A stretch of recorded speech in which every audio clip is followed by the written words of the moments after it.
তিপ্রামথা বর্তমান যেভাবে ইলিগেল মাইগ্রেন্টকে নিয়ে আন্দোলন করছে, এই সম্পর্কে তিপ্রামথা সুপ্রিমোর কাছে আমরা ক্লিয়ারিফিকেশন চেয়েছি। একটা চিঠি দিই, চিঠিতে আপনারা পেয়েছেন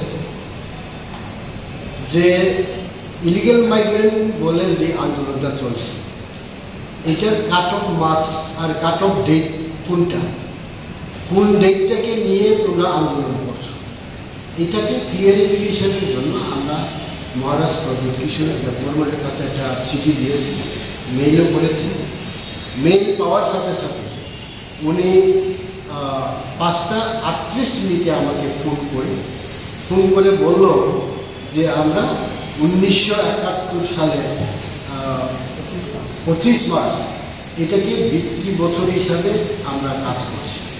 আমি জিজ্ঞেস করলাম, এখন যে আপনারা হয়েছে বলছেন বই, এমন কোনো তো ঘটনা নেই।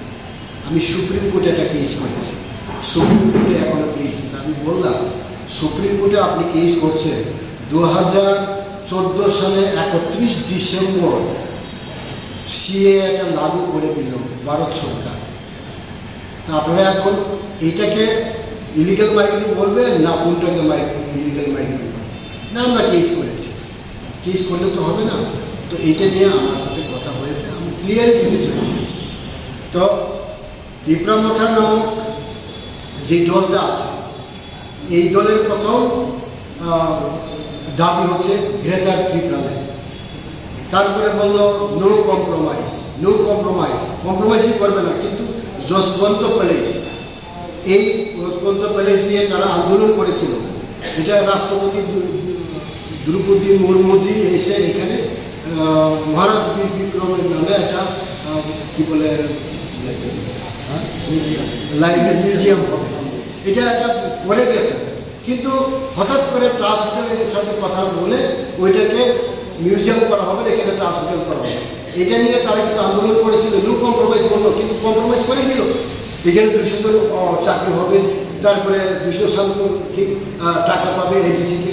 তো এইটা আমি জানতে চাই যে এইভাবে চুক্তি না হলে কি এডিসিকে টাকা দেবে না? বিভিন্ন হোটেল, বিভিন্ন সংস্থার সাথে চুক্তি করে কি আমাকে এডিসিকে টাকা পেতে হবে? আমাদের প্রশ্ন। আর তারপরে আবার বললো কুছ না কুছ দিল্লি জানা পড়েগা, রোমান স্ক্রিপ্ট নিয়ে কত হইচই করলো, রাষ্ট্রপতি ইন্ডিপেন্ডেন্ট রাষ্ট্রপতি বললো। কিন্তু এখানেও হইচই করার সাথে সাথে নো কম্প্রোমাইজ জায়গায় কম্প্রোমাইজ করে দিল। তো আমরা জানতে চাই এইটা আর কতদিন এই খেলা হবে। এখানকার আদিবাসী, সাধারণ আদিবাসী যারা আছেন তাদেরকে এইভাবে বেরিয়ে দিয়ে, এইভাবে বিভ্রান্ত করে আদিবাসীদেরকে যেভাবে কষ্ট দিচ্ছে, এখান থেকে বেরিয়ে আসার জন্য আমরা আবেদন জানাচ্ছি এবং ক্লিয়ার কিছু চাইছি যে কোনটাকে নিয়ে আপনারা আন্দোলন করতে চান, কোন date of March, date of year, এটাকে নিয়ে আন্দোলন করতে চাইছি। এটা নিয়ে আমরা আজকে এখানে একটা কথা বলতে হয়, আদানি গ্রুপটাকে 7টা পাওয়ার প্ল্যান্ট করেছে, তাপ বিদ্যুৎ কেন্দ্র।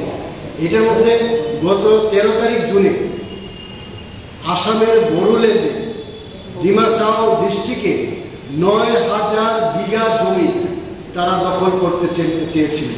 কার নেতৃত্বে? জীবন্ত বিশ্ব শর্মার নেতৃত্বে, বিজেপির এক নেতা জীবন্ত বিশ্ব শর্মা, ওনার নেতৃত্বে। এখানে বড়োরা যেভাবে এটাকে প্রতিবাদ করেছে, বোলডোজার দিয়ে বাড়িঘর ভেঙেছে, এখানে হাজার হাজার আদিবাসী সম্প্রদায়ের লোকেরা এটাকে প্রতিবাদ করার পরে জীবন্ত বিশ্ব শর্মা এখান থেকে ধরে পালিয়েছে।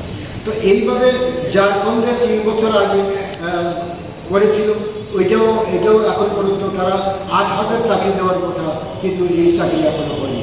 কাজে যশবন্ত পেলে এইটা রাজ আমলের একটা কি বলে স্মৃতি, এটাকে ধ্বংস করার জন্য বিজেপি চাইছে।